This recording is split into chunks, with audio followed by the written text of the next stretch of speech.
Welcome back to Behind the Mind. Today, we're diving deep into one of the most fascinating, mysterious, and misunderstood topics in human psychology: attraction.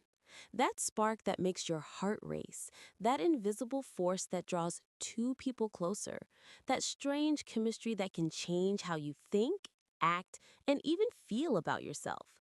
Attraction isn't just about looks or charm.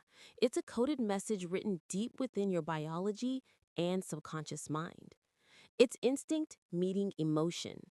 And when you understand how it truly works, you realize that who you fall for and why isn't as random as you think. Let's start with this truth. You don't choose who you're attracted to. Your brain does.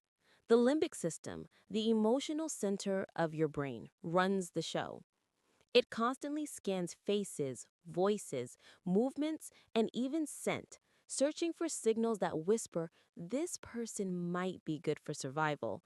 This person feels safe. So when you feel that spark, it's not magic, it's neuroscience. But here's the twist: that safe feeling doesn't always mean healthy. Sometimes your brain confuses familiarity with safety.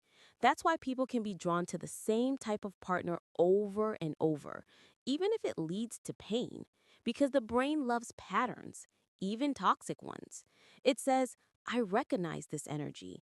I felt this before. Therefore, it must be right. Let's talk about familiarity. We're naturally drawn to people who remind us of home, not always in a good way. Maybe someone's tone of voice feels comforting. Maybe their body language mirrors that of someone you once loved. Psychologically, our brain links familiarity with comfort and comfort with safety. That's why even relationships that start with chaos can feel magnetic. Your subconscious is searching for completion, not perfection. Now, let's explore the flip side: mystery. Humans crave novelty. When someone gives you just enough attention to stay curious, but not enough to feel secure, your brain releases dopamine, the same chemical that drives addiction. Every unread message, every unpredictable response, it keeps your brain in anticipation mode. That's why sometimes the less available someone seems, the more attractive they become. It's not the person, it's the chase. But attraction isn't all confusion and chaos. There's beauty in how the brain picks up microsignals, tiny detail that most people never notice, like the way someone makes eye contact, how often they smile, or even the rhythm of their breathing when they talk. When two people sync their gestures, breathing, or even speech patterns, psychologists call it mirroring. It's the body's unconscious way of saying, I feel connected to you. And that's when chemistry starts to grow. But here's where it gets deeper: confidence. Study after study shows that confidence ranks higher than physical appearance in long term attraction, because confidence sends a signal of emotional security. It tells the brain, this person can handle life.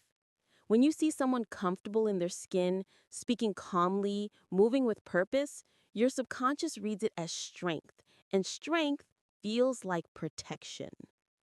But the real foundation of attraction is emotional synchronization.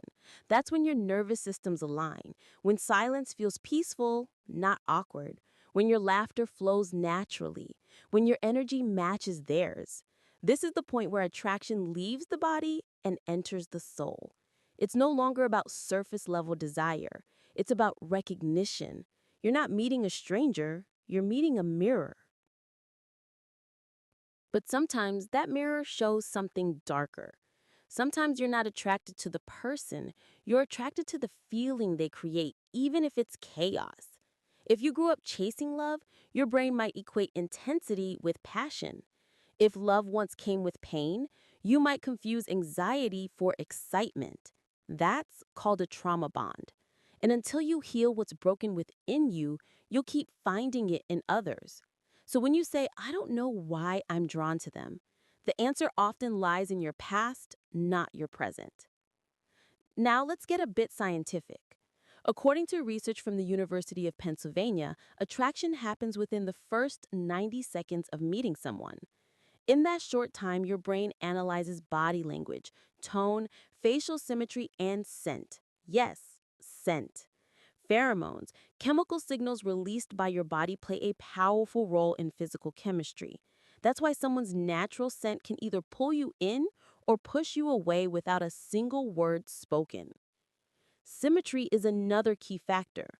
Across cultures, studies found that people with more symmetrical faces are perceived as more attractive, not because of beauty standards, but because symmetry subconsciously signals good health and strong genes. Your brain, without realizing, is thinking about survival and reproduction, even in a modern world. But attraction is not always about biology, it's about energy. We are energetic beings constantly vibrating with emotion. When two people's energies resonate, whether it's through humor, curiosity, or shared silence, the connection feels magnetic. That's why sometimes attraction hits instantly, not because of how they look, but because of how they make your energy feel. But attraction doesn't always mean compatibility. You can be deeply attracted to someone who's emotionally unavailable. You can crave someone who's not ready to give love back. Because attraction is instinct. Love, on the other hand, is a decision, a choice you make every day to stay, to communicate, and to grow. The strongest relationships happen when both exist, when chemistry meets commitment and passion meets peace. Another interesting aspect of attraction is scarcity. Humans value what seems rare. When someone isn't easily accessible, their value rises in your mind. That's why people who hold strong boundaries often appear more desirable. It's not arrogance, it's self worth. And self worth is one of the most magnetic traits on earth. Here's something most people overlook: timing. Attraction depends heavily on emotional state. Someone who seems ordinary when you're happy might feel extraordinary when you're lonely. Your brain links emotion to presence. Whoever gives you relief, validation, or joy at a specific moment gets emotionally imprinted. Sometimes it's not love, it's just timing. But the most powerful kind of attraction happens when both people are evolving, when there's emotional growth, vulnerability, and authenticity. Because when attraction is based on honesty, it becomes more than desire, it becomes connection. So, what can you take from all this? Attraction is not random, it's a reflection of who you are, what you believe, and what you need. The people you're drawn to are mirrors, showing you pieces of your subconscious, sometimes beautiful, sometimes broken. And when you understand those patterns, you gain control. You stop chasing what stimulates you and start choosing what supports you. The truth is, you don't attract what you want. You attract what you are. If you want someone loyal, be loyal. If you want someone calm, be calm. If you want deep love, be deep yourself. Because your energy teaches others how to treat you. And when you finally learn to love from a place of self awareness, not fear, attraction becomes something higher. Not just a spark, but a steady flame that grows with time. So, the next time you feel that pull towards someone, pause for a second and ask yourself, is it love or is it a lesson? Because every attraction is either leading you closer to healing or keeping you stuck in the same pattern. Thanks for watching Behind the Mind. If this video opened your eyes, hit that like button, share it with someone who needs to hear it, and drop your thoughts in the comments. What part resonated with you the most? And don't forget to subscribe for more deep dives into the hidden psychology of human behavior, emotion, and connection. Until next time, keep exploring what's behind the mind.